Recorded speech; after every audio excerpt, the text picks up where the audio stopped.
accessing the data via this secondary storage device is slower when compared to that the primary storage devices.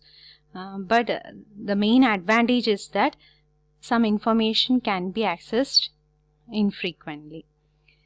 And cost of the memory unit, it depends on the access time. So that as we have said earlier, like cache memory, it is having less access time when compared to that of the main memory.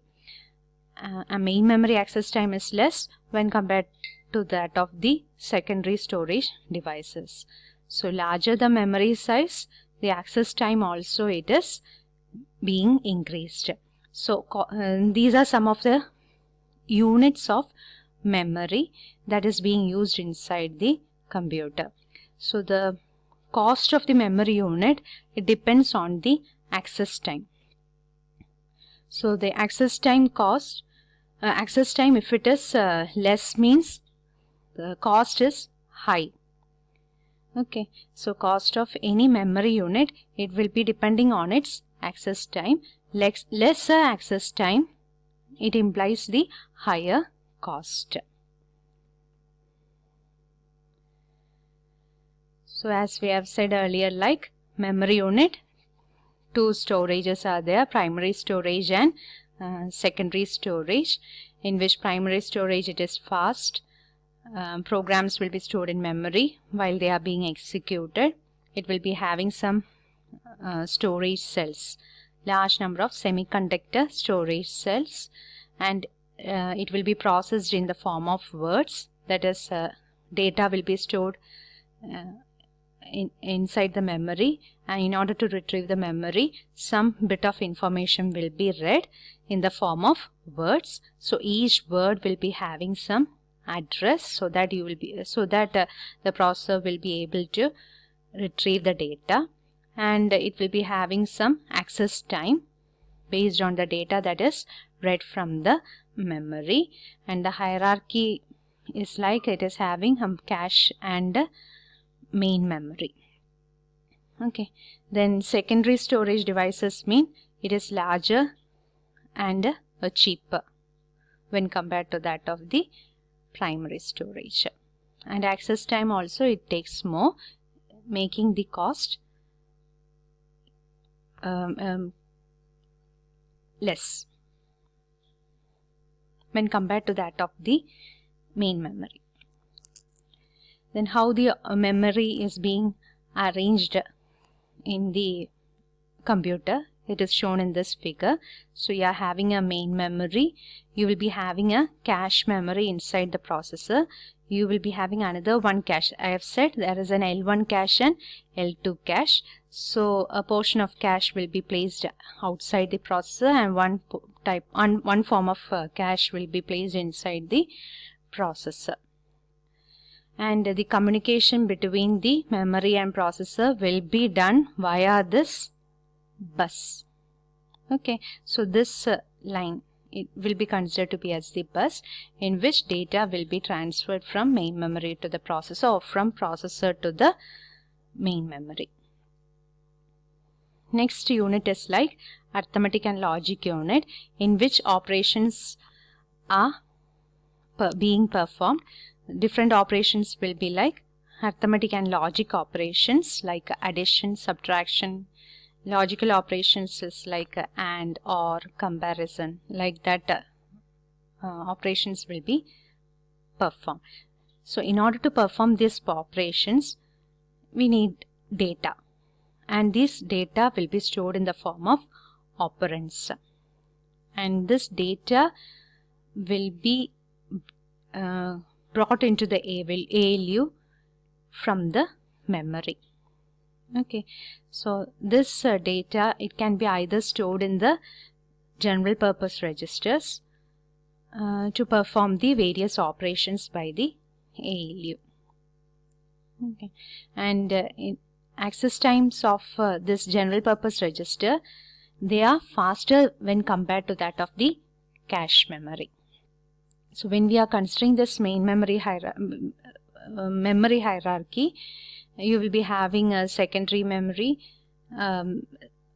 then the main memory, cache memory, that too 2 levels of cache memory you will be having. And when compared to all these units, registers will be playing a vital role to reduce the access time. Okay, so inside the processor, in order to reduce the access time of different datas in fetching the operands, it is better to make use of the general purpose register.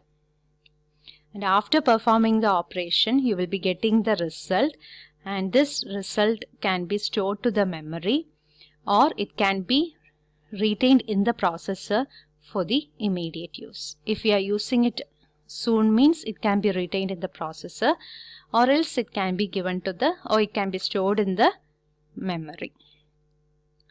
Then the next unit is the output unit. So this comes under the functional unit, isn't it? And what is the purpose of this output unit? It will be acting as an interface with the output devices. Okay, so this unit will be acting as an interface to the output devices, in which some results will be obtained from the processor, and it need to feed that data to the output device, and that too it need to convert those information to the required format that is feasible for the output device. Okay, inside the computer, everything will be represented in the form of binary, but it may not be the case with the output devices. So based on the output devices that is being connected to the output unit, a conversion process will be done. Okay, so converts the information in binary form to a form that is understood by the output device. And the last one is control unit, in which it performs different operation in order to accept the information from the input unit, stores the information to the memory, processes the information that is done by the ALU, and provides this processed information to the output unit. So these are the different operations that is performed by the computer. In order to coordinate all these activities, we need the control unit. Okay, so operations of input, memory, ALU and output unit are coordinated by the control unit. Instructions control what operations take place, that is data transfer and processing. This data transfer can be done either between memory or processor, between input or memory, or from input or output, or from memory or output, or from processor to output. Different operations are there. So based on the instructions, control unit will be initiating the signals to perform these operations. So signals which determines when a particular operation need to be taken. Okay, so instructions, with the help of instruction, it will be able to issue the control signals, and when this control signal need to be initiated, that is controlled by the control unit. Okay, instructions will be giving the instructions to the control unit, specifying what all operations that need to be done. When it is to be done, that is decided by the control unit. So this is the computer components that is within the CPU and IO module, as well as the memory. So in previous diagram itself, we have seen that the memory is having instructions and data. Instructions and data is there in the memory, and CPU will be having the ALU and control unit. So here additional some registers is being mentioned, like PC, IR, instruction register. PC means program counter. MAR is a memory address register. MBR, memory buffer register. And then IO module will be having a buffer, that is each IO modules, that is IO units, will be having its own buffers. For example, printer will be having its own buffer. So when you are giving some data for printing purpose, then it will be stored in its own pool. Okay, so once it completes one job, it will be taking its other job. Like that, it will be maintaining some buffer inside every devices. So here this buffer indicates that. Okay, so communication will be done via this system bus.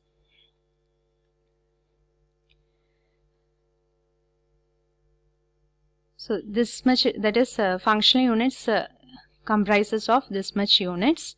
Next is what we are going to learn is basic operational concepts of computer, in which we are going to learn in somewhat more details regarding each units of the computer.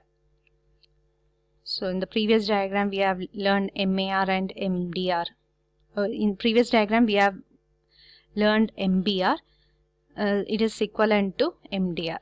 Okay, so in textbooks also it will be given like MDR, memory data register. Okay, it will be having a control unit and a ALU. So registers R0 to Rn-1 registers. Then system bus is there. Okay, so different operations that will be performed is like memory will be having the instructions and data. Processor, it will be fetching the instructions from the memory. So instructions will be first placed on the MDR register. So MAR, in order to fetch the instruction from the memory, MAR should have the address from which the instruction need to be fetched. Okay, so MAR will be having the address. So that address will be given by the PC, that is the program counter. For any program, it will be having a starting address. So that starting address will be placed in this PC. Okay, so in order to fetch that address, information that is stored in the address from the memory, data from, that is address from the PC will be copied to MAR. From MAR, the control unit, what it does, it will be initiating a read signal, which means in the system bus address will be placed and the control unit read signal also will be placed, which initiates to read the content from the address that is stored in MAR. So memory instruction from that particular address will be passed to the processor via the system bus and will be placed on this MDR, memory data register, and that instruction will be again placed on this IR.